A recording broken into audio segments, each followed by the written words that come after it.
अभी जो market crash हुआ था 3 to 4 जून के आसपास, तो उसमें क्या हुआ था, मार्केट सारा कुछ गिर रहा है, बट जो एफएमसीजी प्रोडक्ट थे वो अगेन गेंस, मल्टीपल गेंस दिए उन्होंने, लाइक HUL, डाबर, ये सारे स्टॉक्स आउट परफॉर्म किए थे उस टाइम पे। कभी भी अपने 100% अपना इन्वेस्टमेंट एक साथ में नहीं डालते हैं बाजार में, थोड़ा थोड़ा, लाइक आपको कोई भी इन्वेस्टमेंट करनी है मार्केट में अभी, तो उसका 30% डालें।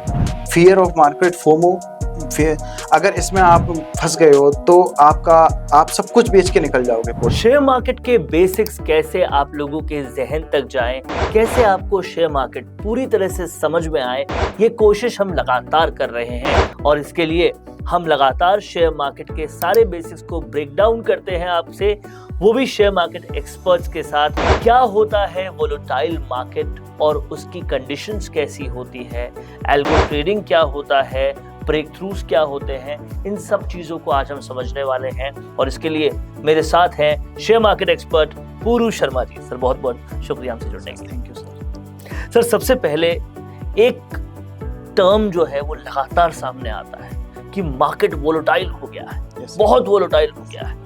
ये मार्केट वोलेटिलिटी होती क्या है और मार्केट जब वोलेटाइल हो तो इन्वेस्टर को करना क्या चाहिए, एकदम इस तरह से समझाएं कि आप किसी लेमैन को समझा रहे हो। तो first of all thank you sir for inviting us.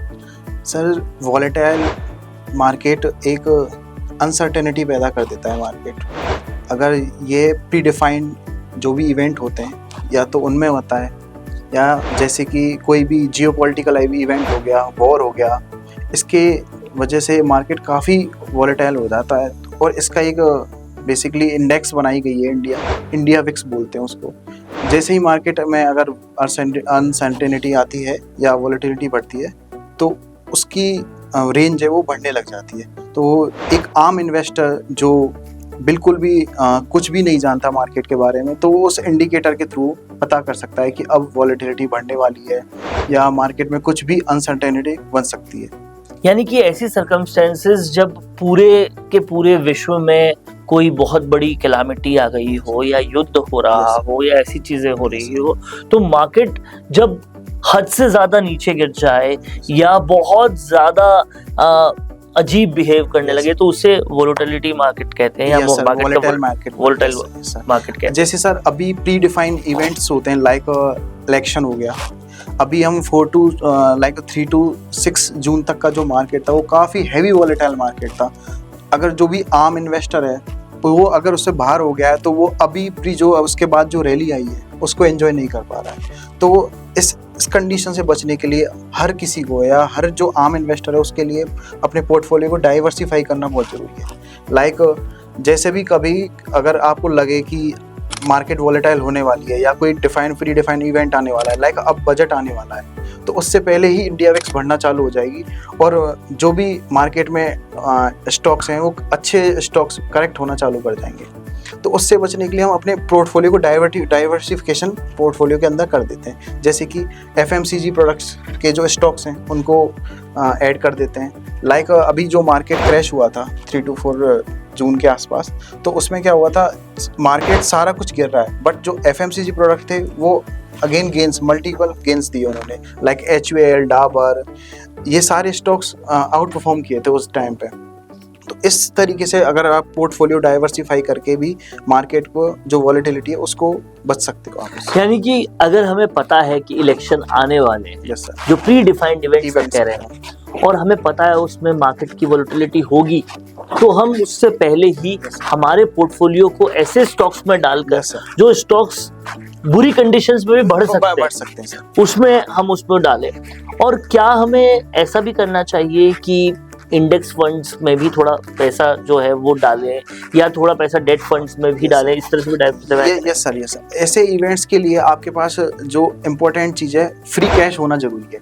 कभी भी अपने 100% अपना इन्वेस्टमेंट एक साथ में नहीं डालते हैं बाजार में, थोड़ा थोड़ा, लाइक आपको कोई भी इन्वेस्टमेंट करनी है मार्केट में अभी तो उसका 30% डालें, फिर उससे अगर 10% या मार्केट 5% करेक्ट होती है, बट मार्केट का एक असूल है, वो एक बार अपने भाव पे आती है, हर किसी का भाव आता है, मार्केट एक बार करेक्ट जरूर होती है। और इंसान हो चाहे मार्केट, एक कहावत है, जाना हो उसको लास्ट में ऊपर ही है। जाना उसको लास्ट में ऊपर ही है। इसलिए सबसे बढ़िया चीज तो है कि अगर आप वेट कर सकते हैं थोड़ा तो वो वेट करें, लेकिन फिर भी जो हमें पता है कि लॉन्ग टर्म अगर कोई रुकेगा तो उसे end of the day profit होगा ही। जैसे आपने कहा, इंसान हो या मार्केट, जाना ऊपर ही पड़ता है। ये सारी चीजें पता होने के बावजूद भी जब मार्केट वोलेटाइल होता है लोग बहुत सारी गलतियां कर देते हैं। क्या वो कॉमन मिस्टेक्स होती हैं और उन कॉमन मिस्टेक्स से कैसे बचा जा सकता है? जो फर्स्ट, हम जो कॉमन मिस्टेक्स की बात करें, जो फर्स्ट कॉमन मिस्टेक है वो सब कुछ बेच देना। फियर ऑफ मार्केट, फोमो, अगर इसमें आप फंस गए हो तो आप सब कुछ बेच के निकल जाओगे पोर्टफोलियो। सबसे पहले कोई भी अगर मार्केट गिर रहा है तो एक लेवल तक गिर सकता है। आप अपनी एक रेंज बना लीजिए कि आपको इस लेवल पे अगर मार्केट आएगा तो मैं अपना 30% पैसा तब डालूंगा।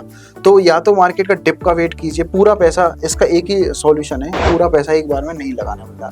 अगर मार्केट कंटिन्यूसली गिर रहा है तो उसके सपोर्ट तक आने का आपको वेट करना, फिर वहां से एक नई रैली स्टार्ट हो ही जाती है। और कहीं ना कहीं सर ने एक बहुत अच्छी बात बताई कि सब कुछ जब हम निकाल लेते हैं, यानी कि सब कुछ बेच देते हैं, तो वो बहुत बड़ी गलती होती है। ये गलती तभी होती है जब आप अपना सब कुछ लगा भी देते हैं।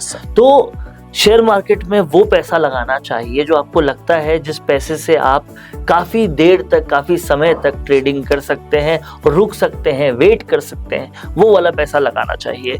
ये बिल्कुल सर आपने करेक्ट चीजें जो है वो समझाई लोगों को। अब एक बड़ी चीज ये आती है कि मिस्टेक्स तो लोग कर देते हैं जब मार्केट वोलेटाइल होता है, लेकिन क्या वो प्रिकॉशंस हैं? आपने एक डाइवर्सिफिकेशन बताया, इसके अलावा भी और क्या प्रिकॉशंस हो सकते हैं जो लोग करें और उसके जरिए अपने पोर्टफोलियो को और स्ट्रॉन्ग बनाएं? सर, इसकी सबसे बेस्ट मार्केट जो स्ट्रेटेजी या कुछ भी बोल लो, हेज करना।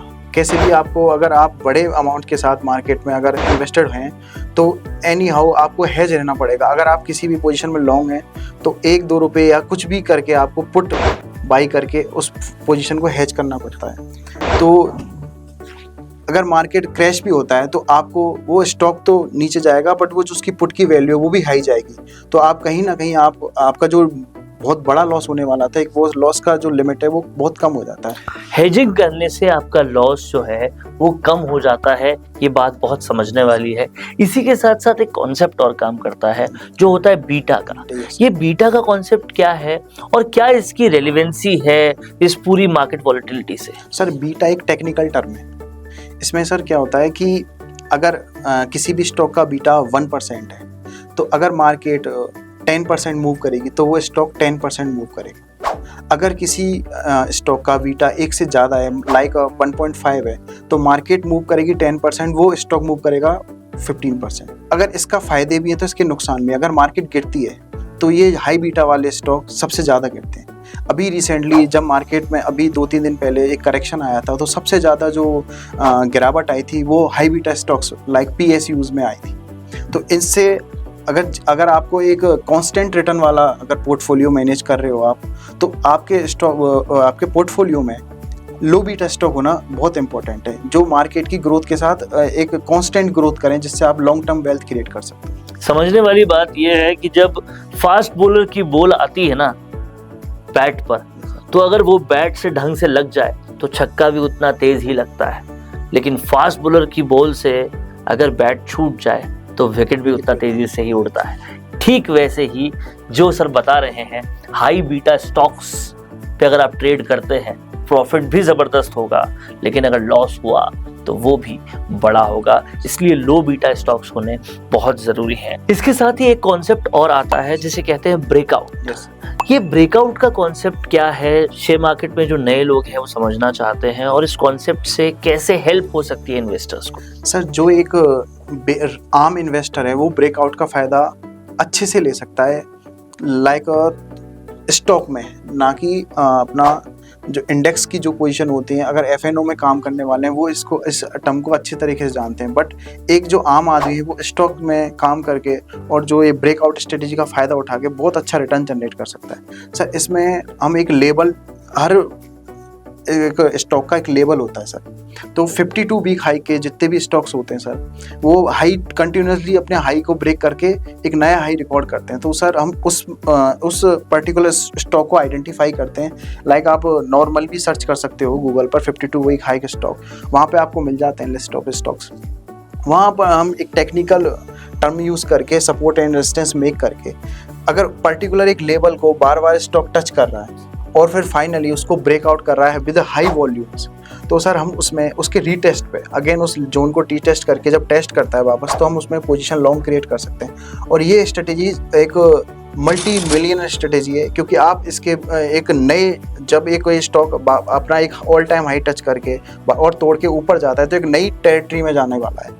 तो वो आप पूरी रैली एंजॉय कर सकते हो आप उसके साथ। तो अगर वो मिनिमम जो इसकी जो टारगेट की रेंज होती है 20 से 25% तक वो स्टॉक एनी हाउ परफॉर्म करता ही करता है। तो एक स्मॉल एसएल के साथ इस पोजीशन में आप एंट्री कर सकते हो कोई भी अच्छे स्टॉक्स में। तो कहीं ना कहीं यहाँ पर ब्रेकआउट स्ट्रैटेजी को सर ने बहुत गंभीरता से समझाया, और इसको समझकर हम अगर स्टॉक मार्केट की अपनी ट्रेडिंग में इसको यूज़ करें तो काफ़ी फ़ायदा हो सकता है। एक आखिरी सवाल, और क्योंकि ये काफ़ी ट्रेंड में है आजकल और कई लोग इसको यूज़ करना चाहते हैं, लेकिन उससे पहले समझना चाहते हैं, उसके बारे में भी आपसे समझेंगे कि ये एल्गो ट्रेडिंग क्या होती है। आजकल कहा जाता है कि मशीन ट्रेडिंग करेगी, इंसानों की ज़रूरत नहीं है। ये कैसे होता है, क्या होता है, फ़ायदा क्या होता है इसका? सर एक एल्गो ट्रेडिंग एक ऐसा सॉफ्टवेयर बना दिया गया है मार्केट में कि जिससे अपने ह्यूमन एरर को ख़त्म कर दिया है बिल्कुल। जैसे कि लाइक अ साइकोलॉजी, हम जैसे ही कोई एंट्री लेते हैं किसी भी स्टॉक में, तो एक हमारे बैक इन द एंड दिमाग में चलता रहता है अगर ये नीचे चला गया या अगर ये ऊपर चला गया तो हम फोमो में आके वो पोजीशन कट कर देते हैं। बट एल्गो के साथ ऐसा नहीं है। जब तक आप उसमें एक स्ट्रेटेजी बना के आप उसमें फीड कर देते हैं, जब तक उसका एक पर्टिकुलर टारगेट होता है और पर्टिकुलर एसएल होता है, अगर उन दोनों में से अगर कुछ भी नहीं होता है तो वो पोजीशन कट नहीं करती, जिसके ज़्यादा हमारी जो सक्सेस रेट है वो हाई हो जाती है। और इसके सर ड्रॉबैक भी हैं, जैसे कि जब भी हाई वॉलेटिलिटी बढ़ जाती है मार्केट में कोई भी इवेंट्स के कारण, तो इसमें जो ऑर्डर हैं वो अच्छे से डिप्लॉय नहीं हो पाते और ऐसे हिट होते हैं तो हमारा काफ़ी अच्छा लॉस भी हो जाता है। बट ये इसको एक्सपर्ट्स बोलते हैं कि जब भी मार्केट वॉलेटाइल होने वाला हो तो इसको बंद कीजिए, आप जस्ट मार्केट से रेस्ट। ये सबसे बेस्ट अगर देखा जाए मार्केट में एक ही है, अगर वॉलेटिलिटी अवॉइड करनी है तो या तो ट्रेड ही ना लें, सबसे बेस्ट।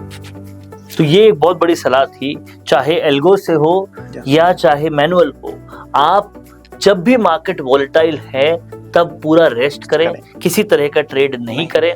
और कहीं ना कहीं आज हमने पूरू सर से समझा कि मार्केट वॉलेटिलिटी होती क्या है, एल्गो ट्रेडिंग होती क्या है, ब्रेकआउट स्ट्रैटेजीज होती क्या है, और उनके बेसिक्स आपको समझाने की कोशिश की।